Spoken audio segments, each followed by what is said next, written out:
What's up, guys? Welcome back to another video. Hope you're all doing well today. Now, if I wasn't to tell you the name of this track, you could probably look at it right here, and I think 9 out of 10 of you could probably tell me exactly what track it is. However, normally you would be right. Today, you are wrong. This is not Muddy Creek, although it does share the Muddy Creek footprint. This is actually Whip Creek, which is Checker's latest creation, and this released either yesterday or the day before. I wanted to get it out a day or so earlier, however the MXBGP stuff kind of conflicted with it, but better late than never. And before we kind of show you all around the track right now, I just wanted to show you something that's quite exciting that is up and coming. Check slid into my DMs and he was asking about OBS settings and recording stuff. In the not so distant future, I believe, I don't have dates and stuff, but more information to come, we will have, and I think that is such a sick name, by the way, Mobbing for Robin. If you have no idea, Jerry Robin unfortunately has had a fairly bad crash, is the best way to put it. He has ended up paralyzed after a crash in the Supercross. So that event right there that Checks and some of the other members of the community is going to put on is to raise some funds to go towards Jerry. So very good stuff there. Keep an eye out on that in the future. However, this is Whip Creek. And Muddy Creek, not on the AMA calendar anymore, unfortunately, and not for the foreseeable, to my knowledge, but a track that I have enjoyed quite a lot over the years. There is a very old version of this track in-game already that we used to race on prior to the aerial days, before Aerial Racing League ever became a thing in MX bikes.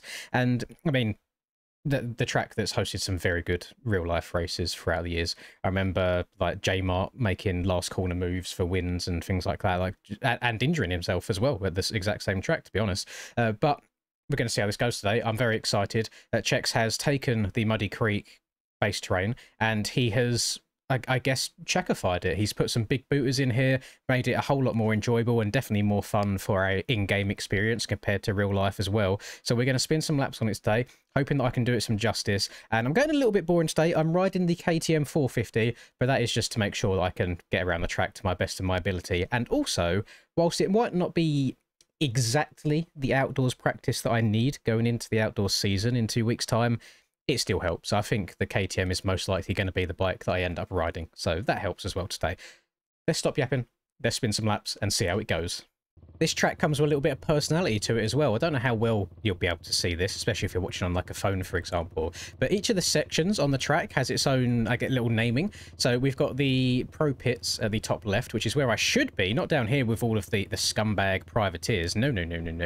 We have got the start area.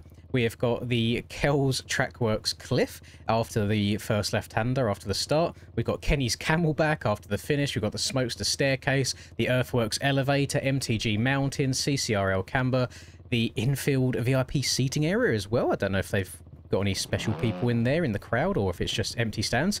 We shall see. But let's go spin some laps is the most important thing. And after the GP video that you would have saw yesterday, I asked people what their favourite bike with a red plate is, and literally there was shouts for everything. You know, there was Suzuki's in there, there was Hondas, there was Yamis. I saw a shout for a Triumph as well at the same time. However, the winner, I say the winner, the one that I saw with the most comments was the Suzuki, which, funnily enough, is also the bike that I think I'm going to go in the direction of. Now, don't get it twisted. We are not going to be riding the Suzuki, the actual Suzuki bike. It is purely going to be a Suzuki model. Now, the good news is, because I'm kind of, I'd say about 80% set on riding the KTM so far, just in terms of comfortability and setup, feel, etc., there'll be a couple of people riding the KTM outdoors, but I still think it's going to be very heavily Yamaha dominated. Now, the good thing that means is when I put a model swap on it to make it look like a Suzuki, there might be 3, 4, 5 Suzukis on the pack, but then everyone else will still be on those Yamahas. So it's not like if I was riding a Yami, put a model swap on, then everyone's going to be on a Suzuki, for example. So I'm hoping we should still see some differentiation of colour, and just a premature thank you in advance to Dashpack, who sorts out the model swaps for me. I would be looking like a very basic B without him, and if you, I don't know how busy he is, if he does any kind of one-off custom stuff for people, but by all means, slide in his DMs if you want to sort out model swaps. They aren't free though, bearing in mind. I don't slide in his DMs and ask for free stuff. He does charge, and to be fair, I think the amount of time and effort that goes into making those swaps and getting it all set up on each independent bike, it's deserved, to be honest. It is really, really deserved. And have no fear, I will not be doing third person for the entirety of this video. I thought I'd just do a lap in third to let the third person enjoyers get their share. And then after we've done one lap, we will be switching back to first person. And so far, I've had a pretty straightforward... Don't.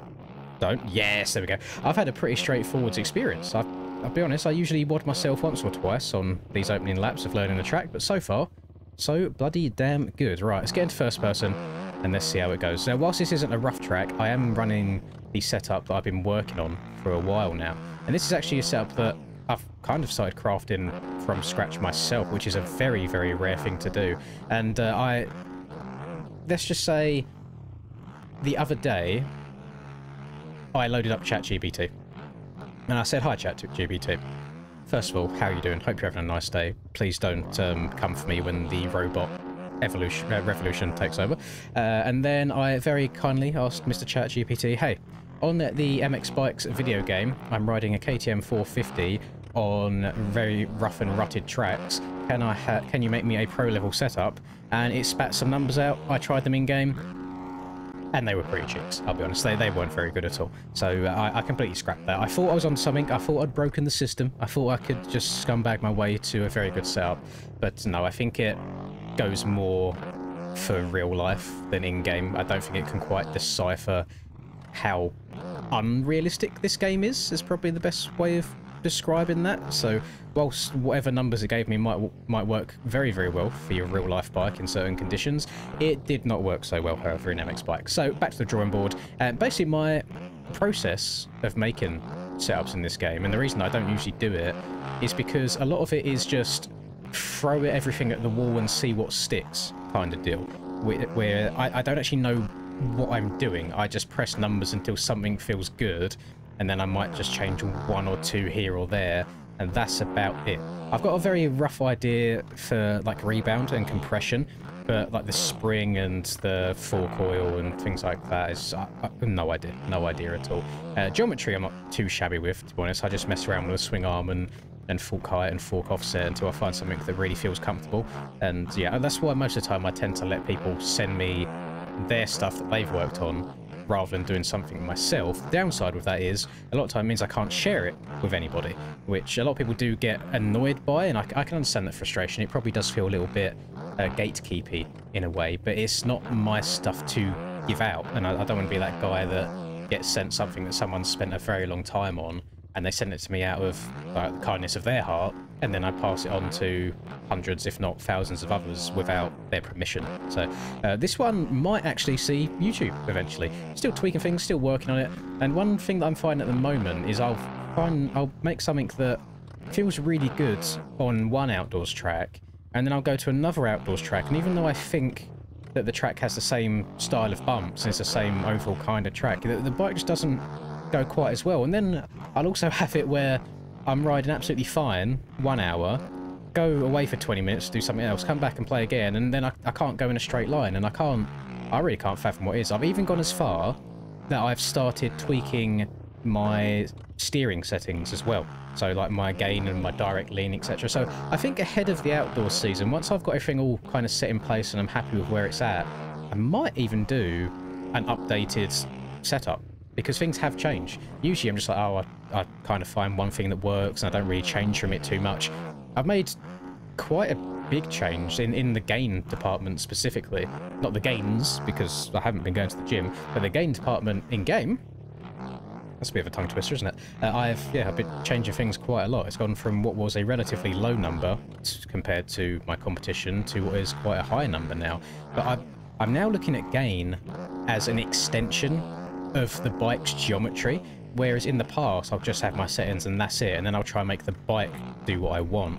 But now that, say, I find a really stable bike setup to where it's planted in the corners, but maybe then it feels a little bit too stiff, like getting the bike leant over, instead of then compromising the stability of the bike and, let's say, making the swing arm shorter or raising the fork height to make it so the bike turns tighter, instead I'm going and increasing my gain, so the bike still feels stable, but it leans over quicker because my steering settings are quicker. I'm hoping I'm explaining that in the right way, and I'm sure a lot of people have already looked at settings like that already and been like, well, yeah, obviously that's like that's common knowledge, but it was almost like a bit of a eureka moment for me, and it's kind of changed the feel of the game quite a lot, and I actually feel really, really comfortable right now. So I'm hoping the outdoor season is going to go well, and I'm hoping I can at least do that red number 1 plate around one some sort of justice. My goals going into this year, because people always ask kind of what I'm aiming for, and I usually just say, oh, I'll be happy with like a top 5 or whatever. This year, whilst I'm not expecting to go out and just lay mush meat on the table and go and win, what I would like to do is make it so my bad races are no worse than a 5th. So if I have an awful day, both my those really bad starts, if I can come away from the day still with a 5th overall, I will be happy. I just want to have consistent rounds the whole year, and that's kind of what I'm going to be working towards this time. And it's the first time in a long time I've actually been practicing as well and trying to get a little bit better at the game. It's definitely needed, because obviously these EU boys, for example, they've been having all these GP races to practice on, whereas I'm enjoying the commentating, don't get me wrong, but I think I'm kind of lacking that 30-minute plus 2-lap worth of erode, for example. Or it might sound kind of cringe since it's a video game, but almost the conditioning for it as well, because that is a long time to be playing the game without breaking.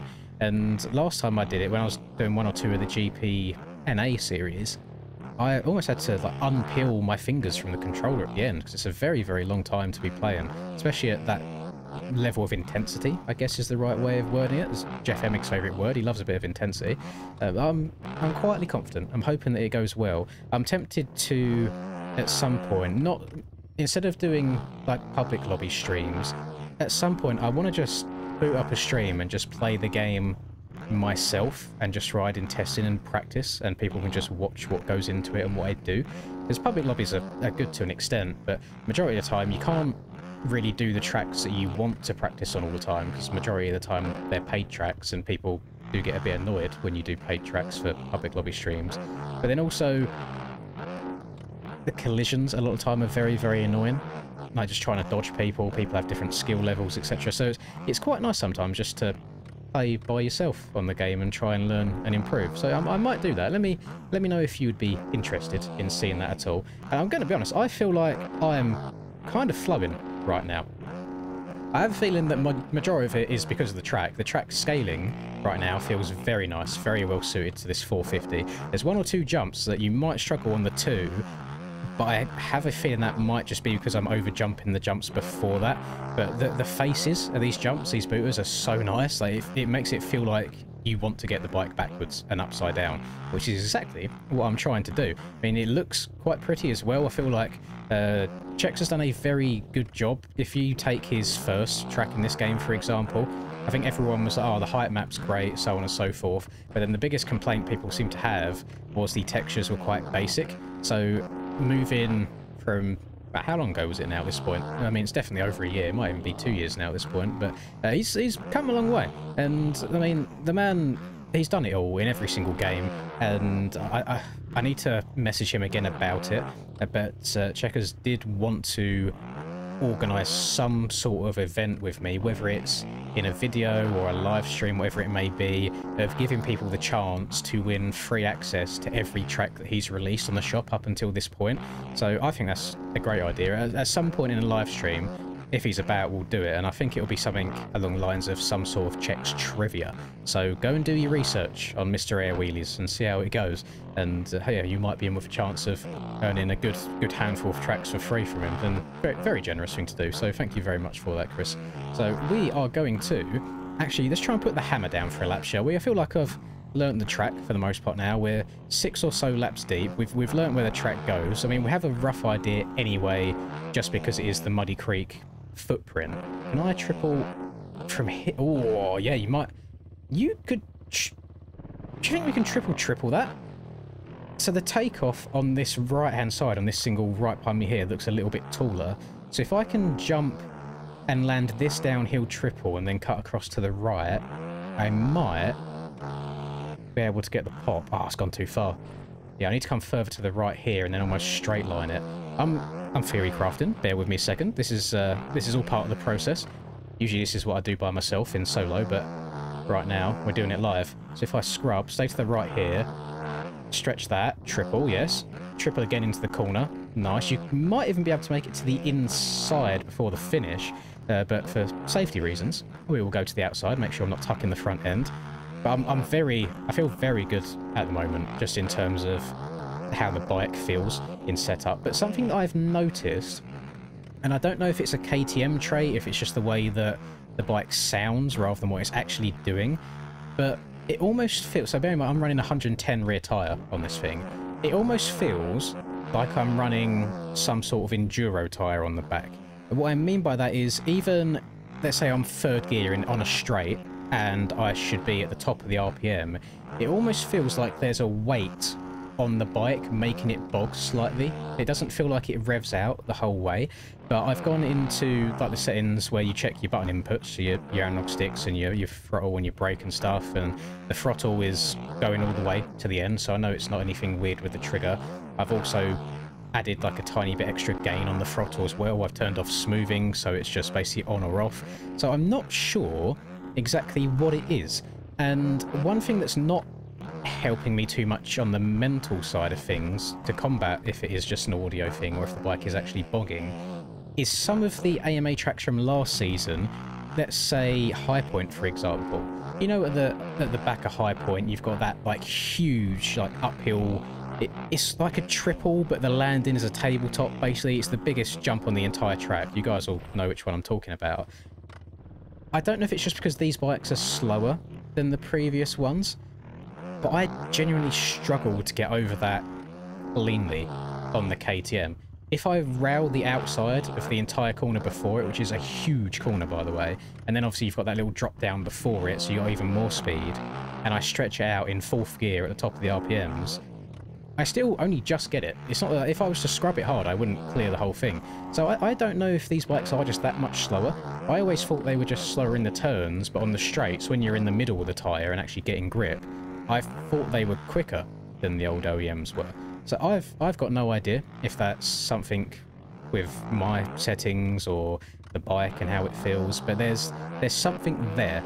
And I'm not ever really going to know if that is the case or if it's just an audio thing that makes it sound like it's bogging until I get on the track racing alongside other bikes and I can see how fast other people are going in a straight line. But yeah, I have realised I have been yapping for like 18.5 minutes now, which means the video is going to be over 21 minutes long, including the intro. And I don't think I've really spoken about the track much. I've just been talking about the upcoming outdoor season, so I do apologise. I mean, words only do so much. It's the actions that speak louder than words. And you guys can see this track is so flowy. And they are my first laps on the track. Like, you have seen every lap I've played of this track so far. And if I can learn it this quickly, get a nice flow going, try and find some cheeky lines like that triple before the finish line, I'm sure you guys can find even more than that as well. And it might be the flowiest one he's made so far. Hopefully Mr. Checkers can keep that up, because we love the local cross vibe tracks as well. I know this track was an actual nationals track in the past, but he's checkified it. He's added some big old booters around here, made it a lot more exciting as well. And maybe the real life track creators, Jesus Christ, the real life track owners take some notes, maybe include a little Checkers jump here and there, because I'm vibing with the layout so far. Generally looks like a track I would enjoy riding in person as well. As long as no ruts on the jump face. I don't mind a jump as long as it's a smooth takeoff. As soon as you put ruts on the face, I'm a pussy, and I say nah, because I know I've not got the talent to bring it back if it steps out a little bit in the air. But that'll do it for me. Enough waffling. I hope you have enjoyed the video. By all means, go and check this track out. Give it a cheeky download. Show Chris all the love and support that he very much deserves. And I will see you in the next video, which might be more real life riding. So stay tuned for that. Goodbye.